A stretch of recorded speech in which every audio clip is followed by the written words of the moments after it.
Paz do Senhor, meus irmãos, é um prazer estar convosco aqui. A minha gratidão a Deus pela vida do pastor João, da irmã Cíntia, dos irmãos, dos obreiros.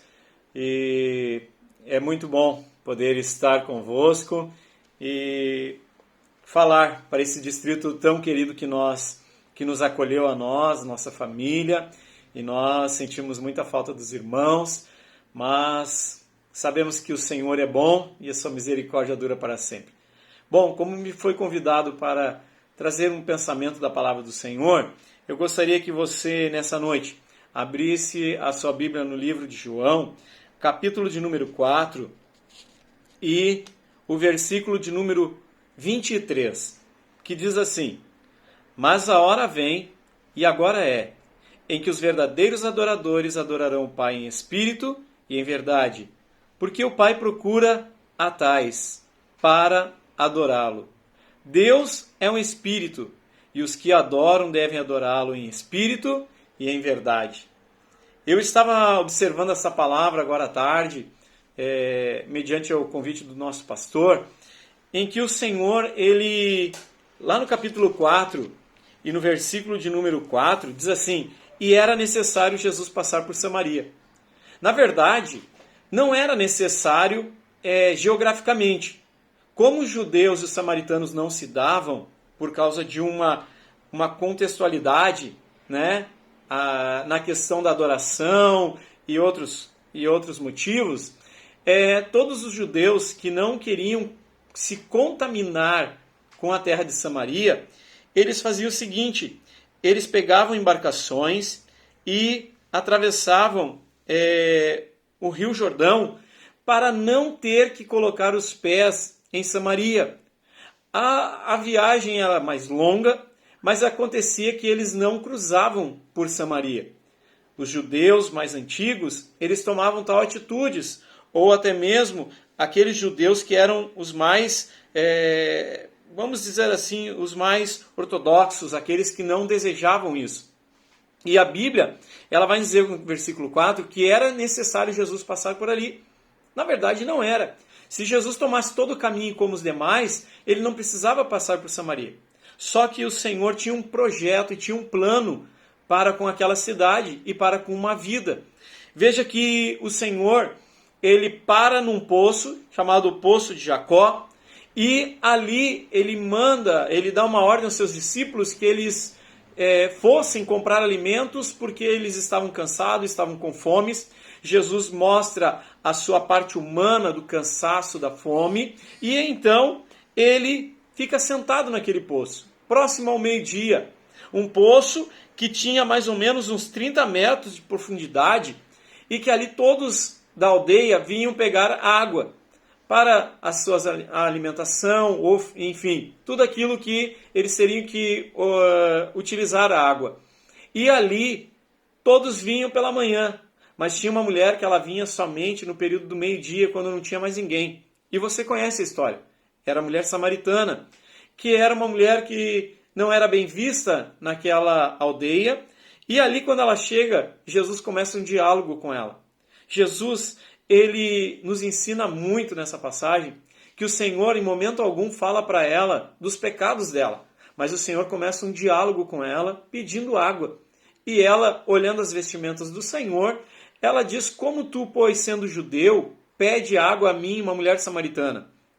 O Senhor diz a ela: Mulher, se tu soubesses quem te pede, dá-me de beber, eu lhe daria uma água que jorraria do seu interior fontes, mananciais para toda a sua vida, e você não teria mais sede, não teria mais essa necessidade que você tem.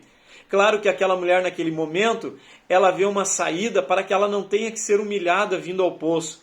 Mas a Bíblia vai nos dizer que o diálogo continua. E você sabe melhor do que eu que o Senhor, ele traz uma pergunta a ela que confronta ela com seus erros, com seu passado. Mas a Bíblia vai nos dizer, e o que me chamou a atenção nesse texto, é quando ela pergunta ao Senhor,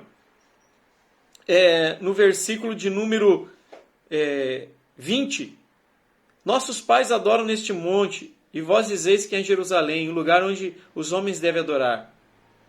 E o Senhor, ele diz a ela, mulher, crê que a hora vem em que nem neste monte e nem em Jerusalém adorareis ao Pai. E ela fica atônita com aquela frase do Senhor, porque o Senhor diz assim, vós adorais o que não conheceis, nós adoramos o que conhecemos, porque a salvação é dos judeus. Mas a hora vem, e agora é, em que os verdadeiros adoradores adorarão o Pai em espírito e em verdade. O Senhor estava dizendo para ela, mulher, não será nem em Jerusalém, não será nem no monte. O verdadeiro adorador, ele vai adorar tanto em Jerusalém, como no monte, como no poço, como em qualquer lugar. O Senhor estava dando uma lição para ela e nos dá uma lição também. Nós, hoje, estamos impedidos de estar no templo. Nós, hoje, estamos impedidos de nos reunir, nos irmanar como igreja, como irmãos. E não podemos adorar o Senhor nem no templo, nem no monte. Alguns gostam mais do templo, outros gostam mais do monte. Mas a verdadeira adoração, ela independe se é no templo ou no monte. A verdadeira adoração é essa que nós estamos tendo agora. Adorar dentro dos nossos lares, nas nossas casas. Adoração através das lives, através de uma mensagem. O verdadeiro adorador, ele adora o Senhor em todo o tempo, em qualquer situação. E era o que o Senhor estava explicando a essa mulher. Vai chegar um tempo em que os verdadeiros adoradores adorarão o Pai em espírito e em verdade. Para nós, esse tempo chegou de uma maneira diferente, meus irmãos. Chegou num período muito grave, muito difícil, de uma enfermidade que está arrasando, acabando com milhões e milhões de nações. Nós, no nosso país, estamos sendo assolados por essa enfermidade. E nós podemos ver que nesse período é também um período em que Deus está vendo quais são os seus verdadeiros adoradores, que o adoram tanto no templo quanto em qualquer outro lugar. A nossa vida de adoração, ela não deve ser somente quando o templo está aberto, mas também quando nós passamos por uma adversidade dessa.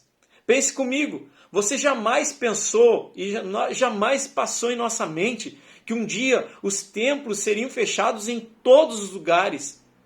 E este tempo também é para que emane de dentro de nós a fonte que emana do Senhor. Ou seja, a verdadeira adoração, de fechar a porta do seu quarto, de adorar o Senhor, de dobrar os seus joelhos, de orar, de ouvir louvores, de ouvir as ministrações através dos nossos pastores e pregadores da palavra do Senhor. É o tempo em que o Senhor está dizendo, vocês não vão adorar nem no templo, nem no monte, nem no poço. Vocês vão ter que adorar em espírito e em verdade. Meus irmãos, eu sei que o tempo é difícil, mas nós temos que ter a certeza de que o Senhor nosso Deus tem todo o controle. E Ele prometeu estar conosco todos os dias da nossa vida. Seja no templo, seja no monte, seja dentro do nosso lar, seja na quarentena, seja nesse período de reclusão. O importante é nós adorarmos o Senhor em todo o tempo.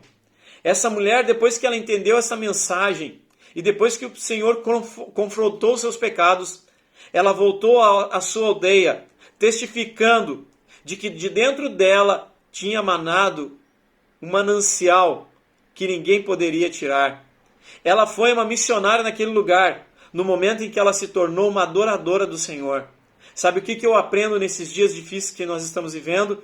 Que mesmo nessa pandemia, nós podemos ser um canal de bênção do Senhor para todos aqueles que nos cercam. Olha só, nós estamos nem no templo, nem no monte, mas nós estamos na presença do Senhor. Que Deus lhe abençoe e que você possa receber algo da parte de Deus, sabendo que do seu interior, mananciais de rios da água viva do Senhor estão prontos para jorrar para os seus familiares, para os seus vizinhos, para todos aqueles que lhe perguntarem: como que você está passando esse período difícil? Eu estou passando, adorando e louvando o nome do Senhor. Que Deus lhes abençoe grandemente, meus irmãos. Orem por nós, nós estamos sempre orando pelo distrito Camaquã, pelos obreiros, pelo nosso pastor, pela irmã Cíntia, porque Deus, Ele sabe que o tempo é difícil, mas que os verdadeiros adoradores o adorarão em espírito e o adorarão em verdade. Que Deus os abençoe no nome de Jesus. Amém.